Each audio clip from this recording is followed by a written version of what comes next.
মানুষের আছে যত বেশি তার চাই তত বেশি। শেখ সাদি রহিমাহুল্লাহ, ইরানের বিখ্যাত কবি, বালাগাল উলা বিকামালিহি কাশাফাত দুজা বিজামালিহি, এই কবিতা লিখে বিখ্যাত হয়েছিলেন। তো ওনার একটা সময়ে আর্থিক দৈন্যতা যাচ্ছিল, টাকা পয়সা ছিল না, ফলে পায়ে দেওয়ার মতো জুতা ছিল না। কি ছিল না? জুতা ছিল না। তো খুব আফসোস করে একদিন মনে মনে আল্লাহরে বলে, আল্লাহ আমি এত বড় কবি, আমার পায়ে দেওয়ার মতো জুতা নাই। আহা, আফসোস করে ঘর থেকে বের হয়েছে। বের হয়ে দেখে এক ভিক্ষুক ভিক্ষা করে। ওই ভিক্ষুকের দুইটা পাই নাই, ভিক্ষুকের দুইটা, আর কবি সাহেবের কি নাই? জুতা নাই। কবি সাহেব যখন এই দৃশ্য দেখছে, হায় রে, আমার তো পা আছে, এর তো পাই নাই, সেজদায় পড়ে গেল। আর আল্লাহরে বলে, আল্লাহ শুকর আলহামদুলিল্লাহ, বেশ ভালো আছি, আর কিছু লাগবে না। এজন্য শান্তি হচ্ছে শুকর আলহামদুলিল্লাহর ভিতরে। শান্তি কিসের ভিতরে? শুকর আলহামদুলিল্লাহর ভিতরে। এজন্য আওয়াজ করে পড়েন আলহামদুলিল্লাহ। আপনার চাহিদার কোনোদিন শেষ হবে না। দেখবেন যার পা নাই, সে পা দেখে আফসোস করে, ইস লোকটা হেঁটে যায়, কি সুন্দর যায়, আমি তো হাঁটতে পারি না, যদি হাঁটতে পারতাম, যদি দুইটা পা থাকতো। যার পা আছে সে সাইকেলওয়ালাদেরকে দেখে আফসোস করে, ইস আমার যদি একটা সাইকেল থাকতো তাহলে তার হাঁটা লাগতো না, সাইকেল দিয়ে বাজারে যেতাম। যার সাইকেল আছে সে আবার হুন্ডাওয়ালাদেরকে দেখে আফসোস করে, ইস একটা হুন্ডা যদি থাকতো তাহলে তো ভোঁ ভোঁ করা যাইতো না। হুন্ডাওয়ালারও আফসোস আছে প্রাইভেট কারওয়ালাদের দেখে, তারা আফসোস করে, ইস আমার যদি একটা কার থাকতো তাহলে তো কার চালাইতে পারতাম। যাদের প্রাইভেট কার এদেরও আফসোস আছে, ইস আমার যদি একটা হেলিকপ্টার যদি থাকতো তাহলে তো উড়াল মারতে পারতাম, ঠিক কিনা? হেলিকপ্টারওয়ালাদেরও আফসোস আছে, আমার যদি একটা জেট প্লেন থাকতো, jet plane, private jet plane, prince Walid bin তালালের মতো 70% মেড অফ গোল্ড, তার একটা জেট প্লেন আছে, এটার 70% স্বর্ণ দিয়ে বানানো। তার মানে চাওয়ার কোনো শেষ আছে? নাই। সুখ শান্তি যদি চান, অলওয়েজ পড়বেন আলহামদুলিল্লাহ। কি পড়বেন? টাকা যার বেশি, টেনশন তার বেশি। সাধারণত টাকা যার বেশি, রোগ তার বেশি।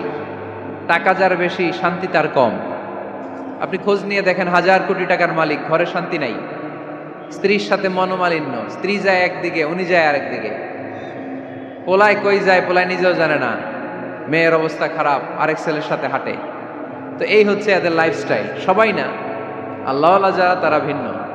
রাতে এদের ঘুম হয় না, অনেকগুলো ঘুমের ট্যাবলেট খেয়ে ঘুমাতে হয়, ঘুম আসে না, ঘুম আসে না।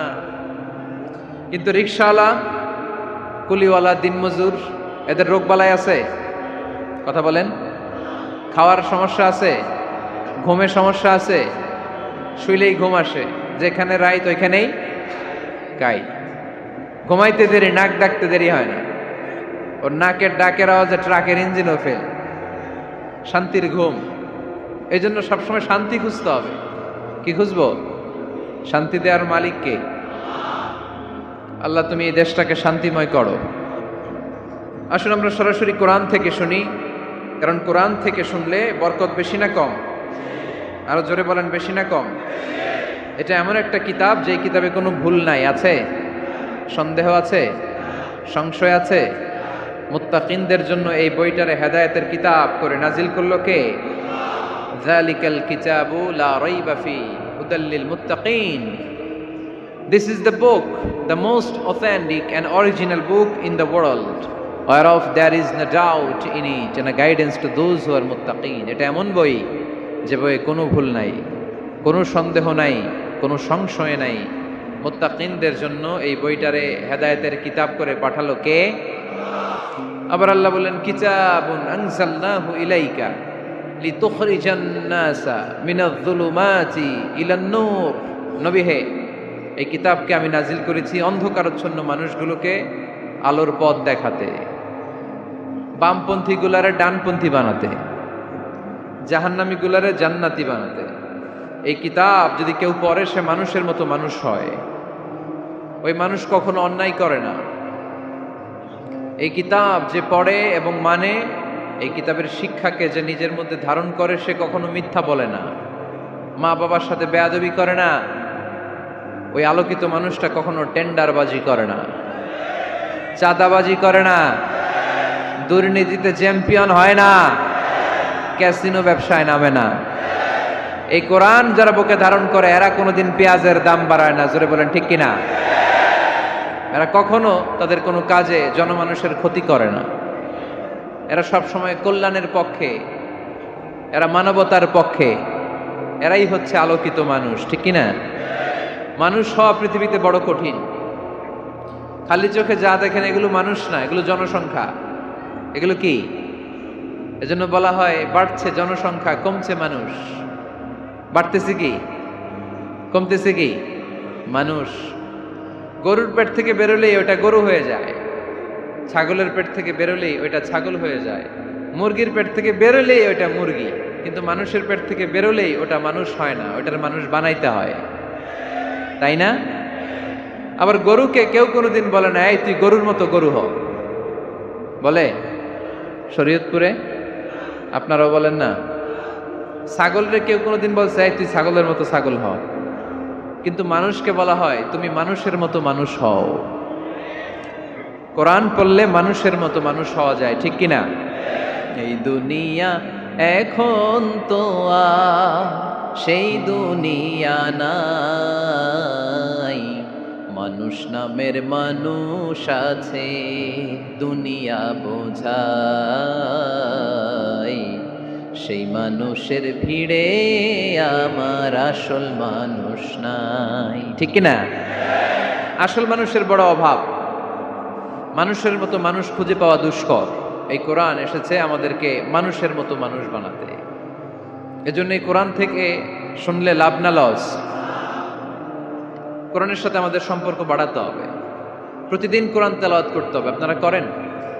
হ্যাঁ, আজকে করছেন কারা কারা দেখি? মাশাআল্লাহ মাশাআল্লাহ, হাত নামান। প্রতিদিন যেন আমরা পড়ি, আর যারা এখনো শিখতে পারি নাই তারা যেন শিখে নেই। কোরআন পড়া যেমনি সওয়াবের, কোরআন শোনাও তেমনি সওয়াবের, ঠিক কিনা?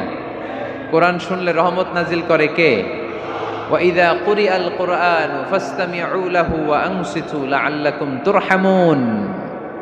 যখন কোরআনের তেলাওয়াত করা হয় মনোযোগ দিয়ে শোনো, তোমাদের উপর রহমত নাজিল করবে কে? এজন্য কোরআন পড়া, কোরআন শোনা সবটাই জরুরি। আমরা যেন কোরআনের সাথে আরো বেশি সম্পর্ক গাঢ় করতে পারি, কোরআনকে যেন আমরা আমাদের বন্ধু বানাতে পারি। আল্লাহ তুমি তৌফিক দাও। আর জোরে পড়েন আমিন। আজকে আমরা সূরাতু আর রহমান থেকে কথা শুনবো ইনশাআল্লাহ। পড়েন। এই সূরাটা মুখস্থ আছে কার কার? ও, অনেকেরই তো মুখস্থ, হাত নামান। এই সূরাটা যদি মুখস্থ নাও থাকে, এই সূরার মধ্যে এমন একটা আয়াত আছে এইটা সবার মুখস্থ, ঠিক কিনা? ফাবিআইয়ি আলা রাব্বিকুমা তুকাদ্দিবান, আমার কোন নেয়ামতকে তোমরা অস্বীকার করবে। এই আয়াতটা সবার মুখস্থ আছে না নাই? মজার ব্যাপার হলো এই আয়াতটা আল্লাহ তাআলা এই সূরার ভেতরে একবার, দুইবার, 5 বার, 10 বার নয়, 31 বার উল্লেখ করেছেন। কয়বার?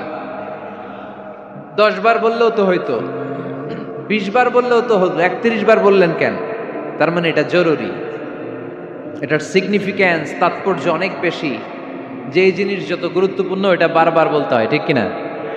এজন্য আল্লাহ তাআলা বারবার বলেছেন, বারবার আমাদেরকে সচেতন করেছেন।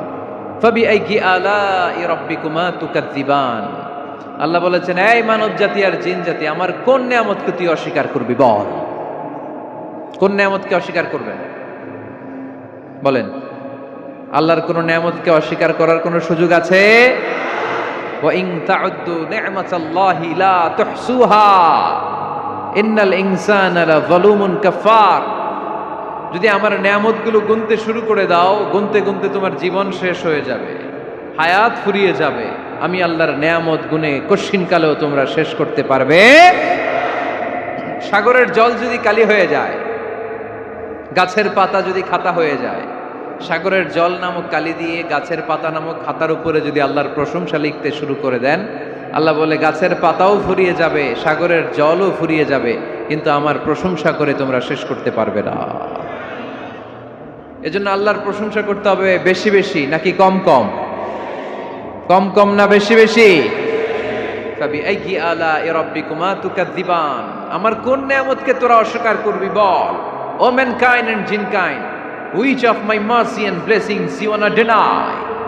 আমার কোন নিয়ামতকে অস্বীকার করবি? অস্বীকার করার সুযোগ আছে? নাই। আল্লাহর হাবিব সাল্লাল্লাহু আলাইহি ওয়াসাল্লাম এই সূরাটাকে বড্ড পছন্দ করতেন। সাহাবাদেরকে একবার তিনি এই সূরাটা তেলাওয়াত করে শোনালেন। সাহাবারা চুপচাপ, ঠিক যেমন এখন আপনারা চুপচাপ। আল্লাহর হাবিব বললেন, ও সাহাবারা, তোমরা তো এই সূরা শুনে চুপ করে বসে আছো, কিন্তু তায়েফের ময়দানে জিনদের কাছে এই সূরাটা আমি তেলাওয়াত করেছিলাম, তারা কিন্তু চুপচাপ বসে থাকে নাই। যতবার আমি ফাবি আইয়ি আলা'i রাব্বিকুমা তুকাযযিবান পড়েছি, এই আয়াতের বিপরীতে তারা উত্তর দিয়েছে, কারণ এই আয়াতটা একটা প্রশ্ন। It's a question from your lord to mankind and jinnkind. এটা আল্লাহর পক্ষ থেকে মানব জাতি এবং জিন জাতির কাছে রেখে দেওয়া একটা প্রশ্ন। ফাবি আইয়ি আলা'i রাব্বিকুমা তুকাযযিবান, আমার কোন নিয়ামতকে অস্বীকার করবি তুই? আল্লাহর কোন নিয়ামত অস্বীকার করার কোনো ক্ষমতা আমাদের আছে? নাই, অসম্ভব। এজন্য এটা একটা প্রশ্ন। আল্লাহর হাবিব বললেন, ও আমার প্রাণের সাহাবারা, তোমাদের সামনে যখন সূরা আর রহমান তেলাওয়াত করলাম তোমরা চুপচাপ, কিন্তু তায়েফের ময়দানে যখন জিনদের কাছে তেলাওয়াত করেছি তখন তারা চুপচাপ থাকে নাই। যতবার আমি ফাবি আইয়ি আলা'i রাব্বিকুমা তুকাযযিবান তেলাওয়াত করেছি, প্রত্যেকটা আয়াত শেষে এই প্রশ্নের উত্তর তারা দিয়েছে। সুবহানাল্লাহ পড়েন। যতবার এই আয়াতটা পড়েছি প্রত্যেকবার এই আয়াত শেষে তারা প্রশ্নের উত্তর দিয়েছে। তারা প্রত্যেকবার বলেছে, লা বিশাইইম মিন নিআমিকা রাব্বানা নুকাযযিবু ফালাকাল হামদু। আল্লাহ, তোমার কোনো নেয়ামত অস্বীকার করার কোনো সুযোগ নাই, সব প্রশংসার মালিক তুমি। আবার যখন এই আয়াতটা আমি পড়েছি আবার উত্তর দিয়েছে, আবার আমি পড়েছি আবার উত্তর দিয়েছে। এরকম একবার নয়, দুইবার নয়, 5 বার নয়, 10 বার নয়, 31 বার এই আয়াতটা তেলাওয়াতের পর পর জিনেরা এই আয়াতের উত্তর আমার সামনে দিয়েছে। সুবহানাল্লাহ পড়ো। লা বিশাইইম মিন নিআমিকা রাব্বানা নুকাযযিবু ফালাকাল হামদু। We cannot deny any of your mercy and blessings. All praises to you. All praises to you. সব ক্ষমতার মালিক একজন, চিল্লায় বলতে হবে, তিনি কে? তিনি হচ্ছেন আল্লাহ। সূরাতু আর রহমান, সূরার নাম কি? আরো জোরে বলেন। কোরআনের 55 নম্বর সূরা এটা। কত নাম্বার? আয়াত আছে 78টা। কয়টা? সূরাটা মাক্কি সূরা। কি সূরা? এবার প্রশ্ন করি, উত্তর দেন। এই সূরাটা কোরআনের কততম সূরা? 55। আয়াত কয়টা? 78টা। মাক্কি না মাদানী? মাশাআল্লাহ, এই তো আপনারা উত্তর করতে পেরেছেন। এই সূরাটার একটা চমৎকার নাম আছে। বাইহাকি শরীফে আল্লাহর হাবিব সাল্লাল্লাহু আলাইহি ওয়াসাল্লাম ইরশাদ করেন, ইন্না লিকুল্লি শাইইন আরুস ওয়া আরুসুল কুরআনি সূরাতু আর রহমান। আল্লাহর হাবিব বললেন, সবার জন্য একজন নববধূ আছে, কোরআনেরও একটা নববধূ আছে। কোরআনের নববধূর নাম হচ্ছে সূরা আর রহমান। আওয়াজ করে সুবহানাল্লাহ বলতে পারলেন না? নববধূ বুঝেন তো? হ্যাঁ, নতুন বউ। নববধূ মানে কি? আল্লাহর হাবিব বললেন, ইন্না লিকুল্লি শাইইন আরুস ওয়া আরুসুল কুরআনি সূরাতু আর রহমান। সবার জন্য একটা নববধূ আছে, কোরআনেরও একটা নববধূ আছে। কোরআনের নববধূর নাম সূরা আর রহমান। নববধূ যেমনি বাসর রাতে হাতে পায়ে আলতা মেখে, বেনারসি শাড়ি পরে, লিপস্টিক দিয়ে, খোপায় ফুল দিয়ে, জুয়েলারি পরে, অর্নামেন্টস পরে, মেকআপ করে, পার্লারিং করে তার স্বামীর জন্য ওই রাতে সে নিজেকে উজাড় করে সাজায়, ঠিক কিনা? ঠিক তেমনি আল্লাহ তাআলা এই দুনিয়াতে আমাদেরকে কি কি নিয়ামত দিয়েছেন, আবার কি কি নিয়ামত জান্নাতে গেলে দিবেন, তার সব কিছু বর্ণনা করে এই সূরাটাকে তিনি উজাড় করে সাজিয়েছেন। সূরাটার নাম কি? আরো জোরে বলেন, কি নাম?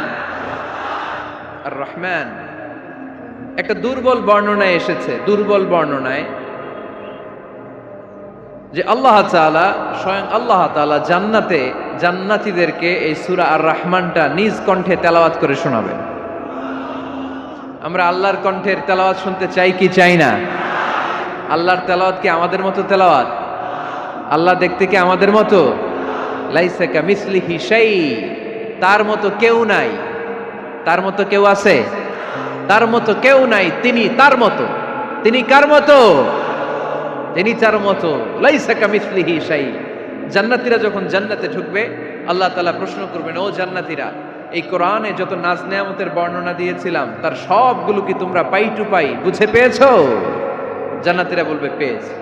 হঠাৎ এক জান্নাতি হাত তুলে বলবে, আল্লাহ একটা জিনিস তো পাই নাই। সবাই বলে পাইছি, তুমি পাও নাই। কি পাও নাই? কয় আমনেরই তো পাই নাই। সুবহানাল্লাহ পড়বেন না? আপনাকেই তো পাই নাই। সব দেখলাম, সব খাইলাম, সব দেখলাম, কিন্তু আপনারা তো দেখলাম না।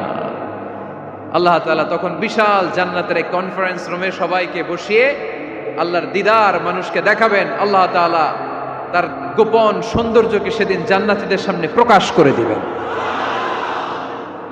আল্লাহর হাবিব বসবেন ওই কনফারেন্স রুমে সবার সামনে। আল্লাহর হাবিবের পেছনে বসবে অন্যান্য নবীরা, তারপরে সোহাদা, সালেহীন, আউলিয়া সবাই বসবে ওই জান্নাতের কনফারেন্স রুমে। আমরাও যেন বসার জায়গায় পাই, আল্লাহ তুমি তৌফিক দিয়ে দিও। আল্লাহ তাআলা অনেকগুলো নূরের পর্দার পেছন থেকে নূরের ঝলকানি মারবেন। ওই ঝলকানি এক মুহূর্তের জন্য দিবেন। এক মুহূর্ত। কয় মুহূর্ত? 70,000 নূরের পর্দার কথা বলা হয়, এই বর্ণনাটাও দুর্বল। পর্দা আছে কিন্তু কয় হাজার জানে কে? আল্লাহ। ওই পর্দা সরিয়ে আল্লাহ তাআলা সৌন্দর্যের বা নূরের ঝলকানির এক আলোকচ্ছটা জান্নাতীদের সামনে তুলে ধরবেন এক মুহূর্তের জন্য। কয় মুহূর্ত? আলোকচ্ছটা দিয়েই আবার নাই, আবার সরাই ফেলবেন। ওই এক মুহূর্ত দেখে জান্নাতীরা পাগল হয়ে যাবে, অপলক নেত্রে তাকিয়ে থাকবে। এইভাবে চোখের পলক ফেলবে না, চোখ মেলে তাকিয়ে আছে। কিন্তু সামনে কিন্তু আল্লাহর নূর আর নাই, কারণ ওইটা আসছিল কয় মুহূর্তের জন্য? এক মুহূর্ত পরে নাই। কিন্তু কি যে দেখলাম, কত সুন্দর! কোটি কোটি বছর এরকম অপলক নেত্রে জান্নাতীরা তাকিয়ে থাকবে। ইন্নাল্লাহা জামিলুন ইউহিব্বুল জামাল। আল্লাহ নিজে সুন্দর, সৌন্দর্যকে পছন্দ করেন। আল্লাহর চাইতে সুন্দর কিছু হতে পারে? চিল্লায় বলেন পারে? পৃথিবী সুন্দর, মানুষ সুন্দর, আসমান সুন্দর, জমিন সুন্দর, সুন্দরে সুন্দরে পাল্লা। জানি না কত সুন্দর তুমি আল্লাহ, জানি না কত সুন্দর তুমি আল্লাহ। সুবহানাল্লাহ পড়েন। আল্লাহ তাআলা তার সৌন্দর্যকে সেদিন জান্নাতীদের সামনে তুলে ধরবেন। এই সূরাটা নাজিলের একটা ব্যাকগ্রাউন্ড আছে। আল্লাহর হাবিব সাল্লাল্লাহু আলাইহি সাল্লাম মক্কার জমিনে কাফিরদেরকে দাওয়াত দিতে লাগলেন, আল্লাহর ইবাদত করো, আল্লাহর জিকির করো, আল্লাহর প্রশংসা করো। এরকম দাওয়াত দিতে দিতে কিছুদিন পরে বিষ্ণু ইসা ইসলাম বলতে শুরু করলেন, রহমানের ইবাদত করো, রহমানের জিকির করো, রহমানের পায়ে সেজদায় লুটিয়ে পড়ো। তখন কাফেররা প্রশ্ন শুরু করে দিল, মুহাম্মদ এতদিন বলতা আল্লাহ, এখন কইতেছ রহমানের কথা, আসলে কোনটা? আল্লাহরে তো আমরা চিনি, রহমানরে তো আমরা চিনি না। আল্লাহর দাওয়াত দিচ্ছ, আল্লাহর গুণগান গাইছো, আল্লাহকে আমরা চিনি জানি, কিন্তু রহমানটা আবার কে? সে আবার কবে আসলো, কোত্থেকে আসলো, কবে থেকে আছে, কতদিন থাকবে? রহমানরে তো আমরা চিনি না। ওরা রহমান চিনে না। এজন্য আল্লাহ তাআলা রহমানকে চিনায় দেওয়ার জন্য আর রহমান নামে একটা সূরা নাজিল করে দিলেন। وَإِذَا قِيلَ لَهُمُ اسْجُدُوا لِلرَّحْمَنِ قَالُوا وَمَا الرَّحْمَنُ। যখন তাদেরকে বিশ্বনবী বললেন রহমানের পায়ে সেজদা দাও, রহমানের জন্য সেজদায় লুটিয়ে পড়ো, ক্বালু আমার রহমান, তারা বলল রহমানটা আবার কে? রহমান কে? আল্লাহ চিনি, রহমানরে তো চিনি না। এখন রহমানকে এটা চিনানোর দরকার আছে না নাই? রহমানকে এটা চিনানোর জন্য আল্লাহ তাআলা আর রহমান নামে কোরআনে একটা সূরা নাজিল করলেন। চিল্লায়ে পড়েন আল্লাহু আকবার। কাফেরদেরকে জানানোর জন্য রব্বুল আলামিন সূরাত আর রহমান নাজিল করলেন আর বললেন, আর রহমান আল্লামাল কুরআন খলাকাল ইনসান আল্লামাহুল বায়ান। দয়াময় রহমান শেখালেন কোরআন, বানালেন ইনসান, শেখালেন বায়ান। দয়াময় রহমান শেখালেন কোরআন, বানালেন ইনসান, শেখালেন বায়ান। দয়াময় রহমান শেখালেন কোরআন, বানালেন ইনসান, শেখালেন বায়ান। দয়াময় রহমান শেখালেন কোরআন, বানালেন ইনসান, শেখালেন বায়ান। আল্লাহু আকবার। আল্লাহ বলেন রহমানকে চিনো না? আর রহমান আল্লামাল কোরআন খলাকাল ইনসান আল্লামাহুল বায়ান। আমি হলাম রহমান, আমি দয়াময়, আমি মেহেরবান। আমার দয়ার কোনো শেষ নাই, আমার মায়ার কোনো শেষ নাই। আমার দয়া ভালোবাসা ছাড়া এই পৃথিবীতে কোনো কিছু হওয়া সম্ভব। ওসিআত রাহমাতি কুল্লা শাই, সব জায়গায় আমার আল্লাহর রহমত আছে না নাই? আল্লাহর রহমত ছাড়া এক ফোঁটা বৃষ্টি আকাশ থেকে জমিনে ঝরে? আল্লাহর রহমত ছাড়া একটা গাছের পাতা মাটিতে পড়ে? আল্লাহর রহমত ছাড়া একটা শ্বাস আমরা ভেতরে ঢুকাতে পারি? আল্লাহর রহমত ছাড়া পৃথিবীতে কিচ্ছু সম্ভব না। চিল্লায় বলেন ঠিক কিনা? আমার আল্লাহর দয়া ভালোবাসা যে কত বেশি আমরা জানি না, আমরা জানি না। আরশের বুকে আল্লাহ বিশাল সাইনবোর্ডে লিখে রেখেছেন সাবাকাত রাহমাতি গাদাবি, সাবাকাত রাহমাতি গাদাবি। এর মানে হচ্ছে আমার রাগের উপরে আমার দয়া বিজয় লাভ করেছে। সাবাকাত রাহমাতি গাদাবি, আমার রাগও আছে, আল্লাহর রাগ আছে না? আমার দয়াও আছে, আল্লাহর দয়া আছে না? আল্লাহ বললেন আমার রাগও আছে, আবার আমার দয়াও আছে, তবে জেনে রেখো আমার রাগের চেয়ে দয়া বেশি। আল্লাহর কোনটা বেশি? দয়া বেশি। আমাদের পাপ অন্যায় যত বড় হোক, মনে রাখবেন আল্লাহর দয়া তার চাইতেও বড়। নাকি ছোট? আপনি যত বড় পাপ করেন না কেন, আমাদের জন্য আল্লাহর পক্ষ থেকে দয়া আছে না নাই? বনি ইসরাইলের এক লোক সিরিয়াল কিলার ছিল, খালি মার্ডার করতো, সিরিয়াল মার্ডার। একটা, দুইটা, তিনটা, 10টা, 5টা করতে করতে করতে করতে 99টা মার্ডার করেছে। কয়টা? এলাকায় আছে নাকি এরকম কেউ? 99টা মার্ডার। কল্পনা করা যায়? 99 জন মানুষকে সে নিজ হাতে হত্যা করেছে। 99 মার্ডার করার পরে তার মনে ভয় আসলো, হায়রে না জানি আল্লাহ আমার সাথে কেমন আচরণ করে আখিরাতে। আমার তওবা আছে কিনা কপালে জানি না, আমার তো ক্ষমা নাই, কি করব আমি? তো সে লোকজনদেরকে জিজ্ঞেস করলো আমার ক্ষমা আছে কিনা, এটা কে বলতে পারবে? আমাকে আল্লাহ মাফ করবে কিনা? তারা সবাই বলল এই এলাকায় এক আল্লাহর ওলি আছে, তার কাছে যাও। সে আল্লাহর ওলির কাছে যেয়ে বলে, ও আল্লাহর ওলি, আমি 99টা হত্যা করেছি, 99টা মার্ডার, আমার কপালে ক্ষমা আছে কিনা তুমি একটু বলো। আল্লাহর ওলি কই, কি বললা? 99টা মার্ডার। তিনি করুণার আধার। তোমার পাপ অন্যায় যদি হয় খালের পানির সমান, বিলের পানির সমান, আমার আল্লাহর দয়া সাগরের পানির সমান। তোমার পাপ আর অন্যায় যদি হয় পাহাড়ের সমান, আমার আল্লাহর ভালোবাসা আর দয়া হচ্ছে আকাশের সমান। তুমি যদি তওবার মতো তওবা করতে পারো, ক্ষমার মতো ক্ষমা চাইতে পারো, চোখের পানি ছেড়ে, চোখের পানির বড় দাম, চোখের পানির মধ্যে বিশাল কারিশমা, এটা আল্লাহ খুব পছন্দ করে।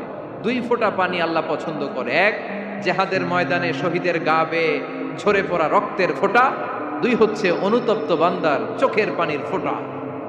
বান্দা যখন অনুতপ্ত হয়ে চোখের পানি ছেড়ে কাঁদে, তার চোখের পানি চোখ বেয়ে নাকের ডগা বেয়ে মাটিতে পড়ার আগেই ওই অনুতপ্ত বান্দার সব গুনাহ আল্লাহ মাফ করে দেয়। সে জিজ্ঞেস করলো আমার ক্ষমা আছে কিনা? আলেম বলে আছে, ক্ষমা আছে। তওবার মতো তওবা কর, তাওবাতান নাসুহা, তওবার মতো তওবা করলে আল্লাহ ঠিকই মাফ করবে। সে এতটাই অনুতপ্ত হলো, এতটাই, সে আল্লাহর কাছে ক্ষমা চাইতে শুরু করলো। আলেম পরামর্শ দিল, তুমি যে এলাকায় থাকো এলাকাটা ভালো না, এলাকাটা ছাড়ো, এখানে সব ডাকাতদের এলাকা, তুমি একটা ভালো এলাকায় যাও, ওখানে যে তওবা করে ভালো মানুষ হয়ে যাও। সে নিয়ত করে কাপড় চোপড় গুছিয়ে ভালো এলাকায় যাবে। ঘর থেকে বেরোয়ার সাথে সাথেই মালাকুল মাউত চলে আসছে, তার রুহু কবজ করে ফেলছে। এখন রুহু কে নিয়ে যাবে? ফাজাত মালাইকাতুর রাহমা ওয়া মালাইকাতুল আযাব। রহমতের ফেরেশতারাও আসছে, আযাবের ফেরেশতারাও আসছে। রহমতের ফেরেশতারা বলে না না, সে তওবার নিয়ত করেছে, যদিও তওবা করতে পারে নাই, যদিও ভালো এলাকায় যেতে পারে নাই, তওবার নিয়ত করেছে, অনুতপ্ত হয়েছে, ক্ষমা চাওয়ার চিন্তা করেছে, আমরা তার রূহ নিয়ে ইল্লিনে রেখে দেব। আযাবের ফেরেশতারা বলে না না, 99টা হত্যা করার পরে আরো একটা হত্যা করে সেঞ্চুরি করেছে, এখনো তো ভালোভাবে তওবা করতে পারে নাই, তার রূহটা নিয়ে আমরা সিজ্জিনের ভেতরে ঢুকায়ে দেব। 2 দল ফেরেশতার মারামারি, এ বলে আমরা নিব, এ বলে আমরা নিব। ঝগড়া আছে না নাই? আল্লাহ বললেন রাখো রাখো, ঝগড়ার দরকার নাই। এক কাজ করো, যেখানে মারা গিয়েছে ওইখান থেকে ফিতা দিয়ে মাপতে শুরু করো।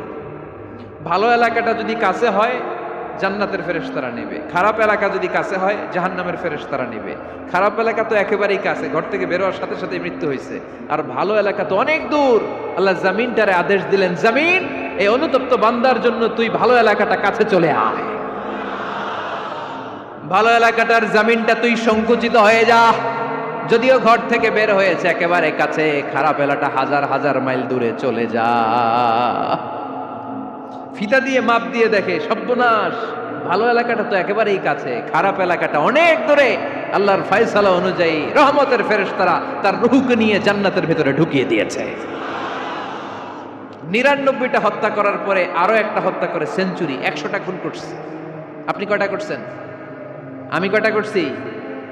তো 100টা খুন করে যদি ও মাফ পেতে পারে আমার আল্লাহর কাছ থেকে, আমরা কি ক্ষমা পেতে পারি না? ওর পাপের কাছে আমাদের পাপ কি? কয় ওয়াক্ত নামাজ ছাড়ছেন আপনি?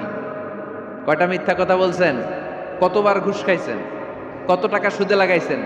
কত অন্যায় করছেন? কত জুলুম করেছেন? মনে রাখবেন, আপনার পাপ, আপনার অন্যায়, আপনার জুলুম যত বড় হোক না কেন, আমার আল্লাহর দয়া তার চাইতেও বড়। এজন্য আল্লাহ নিজের পরিচয় দিয়ে বললেন, আর রহমান আল্লামাল কুরআন খালাকাল ইনসান আল্লামাহুল বায়ান। আমি রহমান, আমি দয়ার সাগর। আমি কি? আল্লাহ তুমি দয়ার সাগর, রহমানুর রহিম। তোমার দয়ায় পূর্ণ আমার সারা নিশিদিন। তোমার দয়ায় পূর্ণ আমার সারা নিশিদিন। আলহামদুলিল্লাহ পড়েন। তাহলে বুঝতে পারলাম আমার আল্লাহর দয়ার কোনো শেষ আছে? চিল্লায় বলতে হবে, আছে। কয়শো টুকরা? সবাই শুনতেছেন? কষ্ট হচ্ছে তো উত্তর দিচ্ছেন না যে? কত টুকরা করলেন? 100। 100 টুকরা করে 99 টুকরা দয়া ভালোবাসা আল্লাহ তাআলা নিজের কাছে রেখে দিলেন। আর 1 টুকরা দয়া আর ভালোবাসা আল্লাহ তাআলা গোটা বিশ্বের সবার মাঝে ভাগ করে দিলেন। আমরা সবাই মিলে পাইছি কয় টুকরা ভালোবাসা? উনি রেখে দিয়েছেন কয় টুকরা? ওই 1 টুকরার কিছু অংশ আমিও তো পাইছি, তাই না? আপনি পেয়েছেন, আমরা সবাই পেয়েছি, গোটা বিশ্বের সবাই, আদম আলাইহিস সালাম থেকে শুরু করে কিয়ামত পর্যন্ত যারা আসবে, এসেছিল এবং এখন আছে, সবাই মিলে কয় টুকরা? ওনার কাছে কয় টুকরা? কিন্তু এই 1 টুকরা যে আমরা সবাই ভাগে যোগে পাইলাম, আমাদের ভালোবাসার নমুনা দেখছেন? একজন আর একজনের ভালোবেসে বলে আত্মহত্যা করে ফেলে, আছে না নাই? আছে না? আহা, সালমান শাহ মারা গেছে, এই দেশের কয়েকটা মেয়ে গলায় রশি দিয়ে আত্মহত্যা করছে, শুনছেন? আহা, অমুক সেলিব্রিটির কি হয়েছে, ছাদ থেকে লাফ দিয়ে পড়ে মাথা ফাটায় ফেলছে। ভালোবাসা আছে না নাই? যারে ভালোবাসে তার নাম আবার ছেলেরা হাতের মধ্যে কেটে কেটে লেখে। শরীয়তপুরে এগুলো নাই, আলহামদুলিল্লাহ। হ্যাঁ, প্লাস দিয়ে লেখে, প্লাস। ধরেন আব্দুল্লাহ প্লাস শামিমা, তো এ প্লাস এস, রক্ত দিয়ে লেখে, রক্ত। আমি অবাক হই, নিডেল, সুই দিয়ে কেটে কেটে লেখে আব্দুল্লাহর এ প্লাস শামিমার এস। কি ভালোবাসা! 1 ভাগ ভালোবাসার ছিটে ফোটা সবাই মিলে পাইছে। এটা ঠেলা যদি এরকম হয়, তাহলে যিনি 99 ভাগ ভালোবাসা রেখে দিয়েছে তার ভালোবাসা বেশি না কম? দেখেন, ছোট্ট বাচ্চাটা রাতে খেতে চায় না, মা যদি বলে খাও, বলে না, খাবো না। আব্বু অফিস থেকে আসুক, আব্বুর কোলে বসে বসে আব্বু আর আমি একসাথে খাবো। এই ছোট্ট বাচ্চাটা কিছু বোঝে না, কিন্তু তারপরেও তার বাবার জন্য ভালোবাসা তার হৃদয়ে ঢুকাই দিছে কে? আপনাদের এলাকায় মুরগি পালেন না আপনারা? মুরগি যখন বাচ্চা নিয়ে হাঁটে, দেখবেন মুরগি ছানা ধরা যায় না। ধরতে গেলে মা মুরগিটা কি করে? কামড় দিতে আসে। এই ছোট্ট বাচ্চাগুলোর জন্য মা মুরগিটার হৃদয়ের ভিতরে ভালোবাসা ঢুকাই দিল কে? আহা, আমি পত্রিকাতে এমনও দেখেছি, বন্যায় এক মা পানি খেতে খেতে খেতে খেতে খেতে খেতে মরে গিয়েছে, কিন্তু শিশুটাকে একটা বালতির মধ্যে চাপিয়ে মাথায় তুলে ধরে রেখেছে। মা পানি খেতে খেতে নিজের জীবনকে বিলিয়ে দিয়েছে, কিন্তু বাচ্চাটা মরে নাই। বাচ্চার জন্য কি ভালোবাসা! এই ছোট্ট বাচ্চার জন্য মায়ের হৃদয়ে জান স্যাক্রিফাইসের মতো এই ভালোবাসা ঢুকাই দিল কে? আমাদের প্রতিদিনই ভালোবাসা, সকালে ভালোবাসা, বিকালে ভালোবাসা, সন্ধ্যায় ভালোবাসা, শীতকালে ভালোবাসা, গ্রীষ্মকালে ভালোবাসা। আমাদের ইসলামে শুধু ভালোবাসাবাসী, ঠিক কিনা? রসুল আমার ভালোবাসা, রসুল আমার আলো আশা, রসুল আমার প্রেম বিরহের মূল আলোচনা, রসুল আমার কাজে কর্মের অনুপ্রেরণা। চিল্লায় পড়েন আল্লাহু আকবার। আমাদের ভালোবাসার কোনো কমতি আছে? 24 ঘন্টা আমাদের ভালোবাসা আছে না নাই? 365 দিন আমাদের ভালোবাসা আছে না নাই? এই জন্য আলাদা করে আমাদের কোনো দিন লাগে না, বিশ্ব ভালোবাসা দিবস দরকার হয় না। যারা মাকে দেখতে পারে না, বাবারে দেখতে পারে না, এরা একদিনের জন্য মা বাবাকে উইশ করতে যায়, আর নাম দিছে বিশ্ব মা দিবস, বিশ্ব বাবা দিবস। কিছুদিন আগে দেখলাম বিশ্ব ডিম দিবস। কি দিবস? আমি কি মিথ্যা বললাম? ছিল একটা বিশ্ব ডিম দিবস। কিছুদিন পরে বানাবে বিশ্ব বাঁশ দিবস, যে যারে বাঁশ দিতে পারে। এরপর একটা বানাইছে শুনলাম বিশ্ব চিন্তা দিবস। তো এটা কি দিবস? কয় এদিন আমরা সবাই মিলে চিন্তা